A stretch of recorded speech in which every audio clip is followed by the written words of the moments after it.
जैन साथियों, स्वागत है आप सभी का एक बार फिर से। उम्मीद है दोस्तों आप सभी बेहतरीन होंगे और आप सभी की तैयारी बहुत शानदार चल रही होगी। तो दोस्तों हम लोग फिर से हिंदी के बेहतरीन सेट में आप सभी का स्वागत है। हिंदी आप सभी लोग जानते हैं कि इंपॉर्टेंट आपकी रोल अदा करेगी, क्योंकि 20 में 20 आपका टारगेट होना चाहिए। और मैं लगातार आप सभी को प्रीवियस ईयर क्वेश्चन करवा रहा हूं। आज का हमारा प्रीवियस ईयर क्वेश्चन फिर से 25 महत्वपूर्ण क्वेश्चन हम लोग करेंगे। आपको अभी कई बार 20 ही करने हैं, तो देखिए आप 25 में से कितना स्कोर करेंगे कमेंट बॉक्स में हमें जरूर बताना है। और लगातार अपनी तैयारी को सुनिश्चित करते रहिए। अब की बार आपका टारगेट लगभग ये मानकर चलिए कि 60 के प्लस तो होना ही चाहिए। ठीक है, चलिए आइए शुरुआत करते हैं आज के सेशन की। यही कहेंगे जरूर जुड़ जाएं इस चैनल के साथ, सब्सक्राइब जरूर कर लें, बहुत कुछ आपको यहाँ से मिलने वाला है। सबसे पहले क्वेश्चन से शुरुआत करेंगे। आज का पहला क्वेश्चन आप सभी की स्क्रीन पर ये रहेगा। राइट आंसर क्या है आप सभी को बताना है।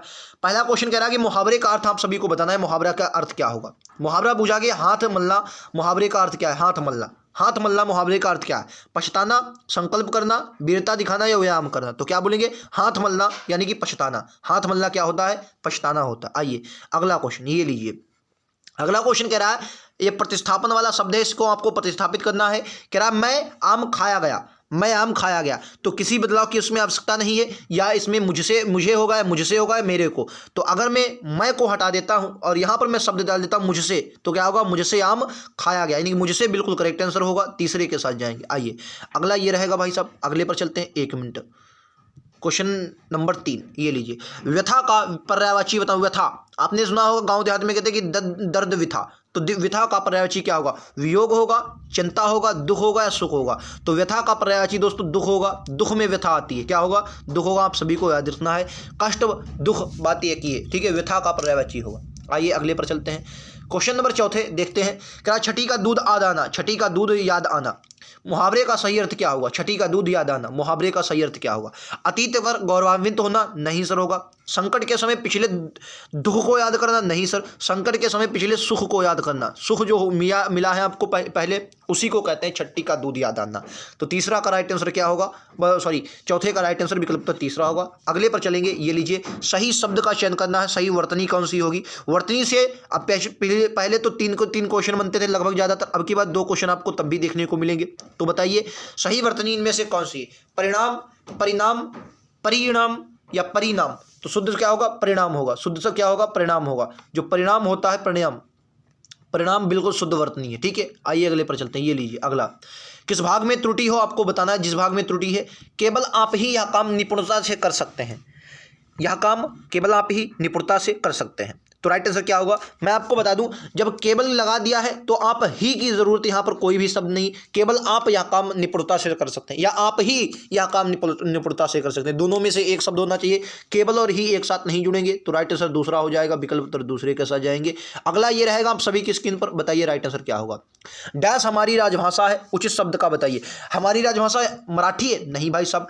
क्या हिंदी है? बिल्कुल है, हिंदी हमारी राजभाषा है, जिसको हम लोग आज पढ़ रहे हैं। दूसरा राइट आंसर होगा। आइए अगले पर चलते हैं। ये लीजिए, दिए गए विकल्प का भाग बताना है, कौन सा त्रुटि है। मालिक मजदूरों का शोषण करते हैं। बताइए, मालिक गलत लिखा है, मजदूरों का गलत लिखा है, करते गलत लिखा है, शोषण। तो शोषण आप सभी को पता होगा गलत लिखा है। शोषण जो होता है वो शोषण इस तरीके का लिखा जाता है, क्या बोलेंगे? शोषण। ठीक है, तो राइट आंसर क्या होगा? ये वाला गलत हो जाएगा, यही चौथा राइट आंसर है। आइए अगले पर चलते हैं। ये लीजिए, क्या किसी और स्थान पर, इसका एक वाक्य होगा।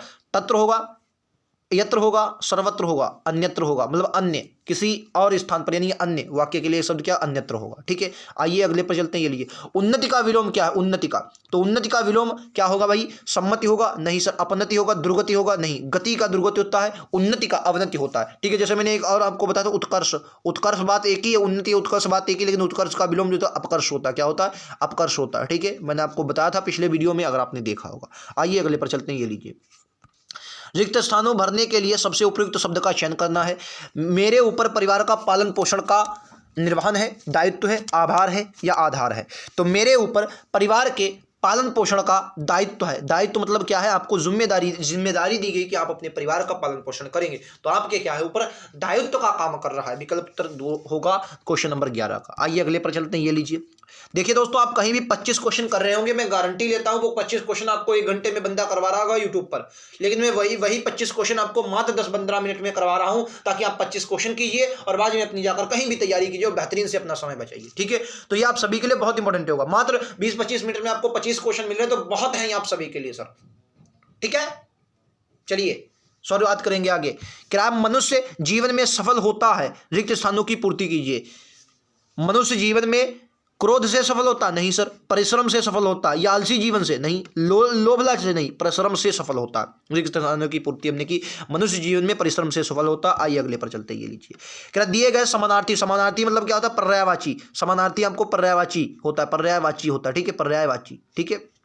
आइए अगले पर, मोल। मोल लेना, कहते नहीं भाई मोल ले लो, कोई चीज़ क्या है? मोल ले लो, यानी कि दाम से ले लो, दाम, ठीक है। मुक्ति मतलब छुटकारा होता है, ठीक है। तो तीसरा राइट आंसर होगा, मोल का मतलब दाम से ले लो। आइए अगले पर चलते हैं, ये लीजिए। क्या दिए गए वाक्यांश का बताइए शब्द क्या होगा? अतिथि की सेवा करने, अतिथि होगा, सेवक होगा, सेवक होते हैं जो सेवा करता है, नौकर जैसे। अतिथेय, जो अतिथि की यानी मेहमान की जो सेवा करता है उसे अतिथेय बोला जाता है। क्या बोलेंगे दोस्तों? अतिथेय बोलेंगे, अतिथि की सेवा करने वाले को अतिथेय बोला जाता है।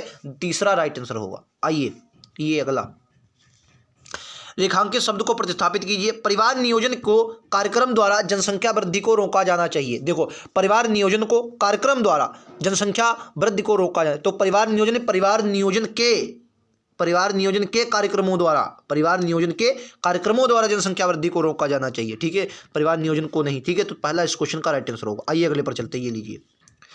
क्या कई दिनों की बदली के पीछे आज धूप निकली? राइट आंसर क्या होगा आपको बताना। कई दिनों की बदली के पीछे आज धूप निकली, तो कई दिनों की बदली के पीछे नहीं सर, बदली के बाद, कई दिनों की बदली के बाद आज धूप निकली, तो बदली के बाद, बदली के पीछे नहीं, बदली के बाद, ठीक है। तो पीछे नहीं होगा, बदली के बाद आज धूप निकली, ये रहेगा अगला क्वेश्चन। बताइए, क्या धरती और आकाश के बीच का स्थान क्या बोलेंगे? द्वीप बोलेंगे। द्वीप सर होता है पानी के चारों ओर से घिरा हुआ छोटा स्थान, पानी के चारों ओर से घिरा छोटा स्थान क्या बोलेंगे? चारों ओर से घिरा छोटा स्थान। अंतरिक्ष होता है, गिरी तो पहाड़ को कहते हैं। अंतरिप क्या होता है? अंतरिप होता है तीन तरफ से घिरा, जल से तीन तरफ से घिरा छोटा भाग, इसे क्या बोलेंगे? अंतरिप। जैसे कुमार अंतरिप है अपना भारत वाला इलाका में, कुमार अंतरिप, कन्याकुमारी, वो अंतरिप होता है, अंतरिक्ष। और जो तीन तरफ से बड़ा इलाका, जैसे ये पूरा प्रायद्वीप होता है, ठीक है, समझ गए। तो राइट आंसर दूसरे के साथ जाएंगे।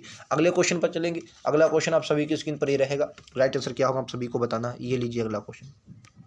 सही वर्तनी का चयन करना। धराशायी, ये वाला सही है, धराशायी, ठीक है। ये क्या है? धराशायी सही है, धराशायी, ठीक है, ये आपका सही हो जाएगा, याद रखेंगे। आइए अगले पर चलते हैं, ये लीजिए। इसमें बताना है, प्रतिस्थापन वाला शब्द बताना है, किसी विकल्प की आवश्यकता होगी। अधिक जनसंख्या अनेक समस्याओं को जन्म देता है। बताइए, अधिक समस्या अनेक समस्याओं को जन्म देता है। सर जन्म देता है नहीं, जन्म देती, अनेक समस्याओं को जन्म देती, अनेक समस्या, एक मिनट यार, देती है, हाँ देती है होगा, देती है नहीं होगा, ये है लगा है नहीं होगा, देती है, ठीक है। अनेक समस्याओं को जन्म देती है। अधिक जनसंख्या अनेक समस्याओं को जन्म देती है, ठीक है, देती है नहीं, अनेक समस्याओं को जन्म देती हैं, देती नहीं, देती है होगा, दूसरा होगा, ठीक है। आओ अगले पर चलते हैं। तिमिर का विलोम क्या होगा? तिमिर मतलब क्या होता है? तिमिर मतलब अंधकार होता है, अंधकार। तिमिर मतलब क्या होता है? अंधकार होता है, अंधकार। प्रकाश, विलोम होगा इसका प्रकाश, ठीक है। आकाश का पृथ्वी बोल सकते हैं, और का आकाश का पाताल बोलेंगे, पृथ्वी नहीं पाताल, आकाश का पाताल, ठीक है। रात्रि का दिन के अच्छा दिवस रहेगा, रात्रि का दिवस रहेगा विलोम, ठीक है। अंधकार का प्रकाश, अंधकार का भी प्रकाश होता है, ठीक है, अंधकार का प्रकाश होगा, ठीक है। आकाश का पाताल होगा, रात्रि का दिवस होगा, तिमिर का भी प्रकाश होगा, ठीक है। आइए अगले पर चलते हैं, ये लीजिए। गद्यांश आ गए 5 नंबर के, बहुत इंपॉर्टेंट गद्यांश है और बहुत सरल है, आप लोग करेंगे 25 में से लास्ट में अपना स्कोर जरूर बताएंगे। क्या आचरण, ये मैं 4 ऑप्शन एक बार दिखा देता हूँ आपको, 1 मिनट, ये लीजिए, चारों ऑप्शन दिख ले, ये रहा, ये रहा। आचरण की सभ्यता का देश है, निराला है, मतवाला है, भयंकर है, रसीला।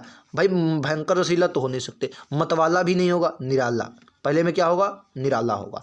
आचरण की समस्या का देश ही निराला है, ठीक है, आचरण की समस्या का देश ही निराला है। 4 ऑप्शन आपको फिर से मिलेंगे, ये लीजिए वो 4 ऑप्शन कह रहा है, 4 ऑप्शन फिर से रहे। उसमें ना शारीरिक झगड़े हैं, ना मानसिक और ना आध्यात्मिक, ना ही उसमें विद्रोह है, ना ही जंग का है, जंग का चित्कार है, लक्षण है, संकेत है, नामो निशान है। क्या होगा? ना ही जंग का नामो निशान है, ना ही जंग का नामो निशान है, मतलब जंग ना ही उसमें मानसिक है, ना ही आध्यात्मिक, ना ही उसमें विद्रोह है, और ना ही जंग का मतलब जंग जो युद्ध में जंग होती नहीं, उसका नामो निशान है, ठीक है, नामो निशान है। अगला देखते हैं। और ना वह कोई ऊंचा है और ना कोई, अब भैया एक दाव तो ऊंचा लग गया तो दूसरी बार क्या होगा, नीचा। ना कोई वहाँ ऊंचा है ना कोई नीचा। अगले देखिए क्या है, और ना कोई वहाँ धनवान है और ना कोई वहाँ, बताइए, ना कोई वहाँ धनवान है ना कोई वहाँ निर्धन। क्या होगा, निर्धन। भाई जब एक बार धनवान आए तो यार ना कोई वहाँ धनवान है ना कोई निर्धन। ठीक है सर, अगला देखते हैं। और वहाँ वहाँ प्रकृति का नाम नहीं, वहाँ तो प्रेम और एकता का राज्य रहता है। समर्पण, खंडित, अखंड। अखंड मतलब क्या, जो टूटे ना। तो पहले में क्या हुआ, आचरण। पहले में क्या है, आचरण है। ठीक है, आचरण। आचरण की सभ्यता का देश ही, अच्छा निराला यहाँ पर आगा, पहले में निराला। आचरण की सभ्यता का देश ही निराला होता है, निराला होता है। ना मानसिक ना सात्विक ना ही उसमें विद्रोह ना ही जंग का नामो निशान, नामो निशान है। और ना ही वहाँ ऊंचा है ना ही वहाँ नीचा, ना ही कोई धनवान है ना ही कोई निर्धन। ठीक है, ना ही कोई निर्धन, ना एकता और अखंडता। यहाँ कहा जाएगा अखंड। ठीक है, आप लोग समझ गए होंगे। 25 क्वेश्चन के एक बार स्कोर अपना जरूर बताएंगे। बेहतरीन सभी मैं आपको प्रैक्टिस कर सेट करवा रहा हूँ। 25 क्वेश्चन मात्र 10-15 मिनट में आपको करवा रहा हूँ, यानी कि आपको तैयारी के लिए बहुत बेहतरीन है। ठीक है, तो मिलते हैं अगले वीडियो में आज के। और हाँ, सब्सक्राइब जरूर कर लें क्योंकि बहुत कुछ मैं दूंगा आप सभी को, चाहे वो अभी से नहीं, फिजिकल तक मेडिकल तक आपके साथ रहूंगा। मैं खुद SSC GD क्वालिफाई हूँ और अब की बार आप सभी भी क्वालिफाई होंगे। मिलते हैं अगले वीडियो में, आज के लिए इतना ही। थैंक यू दोस्तों, जय हिंद जय भारत।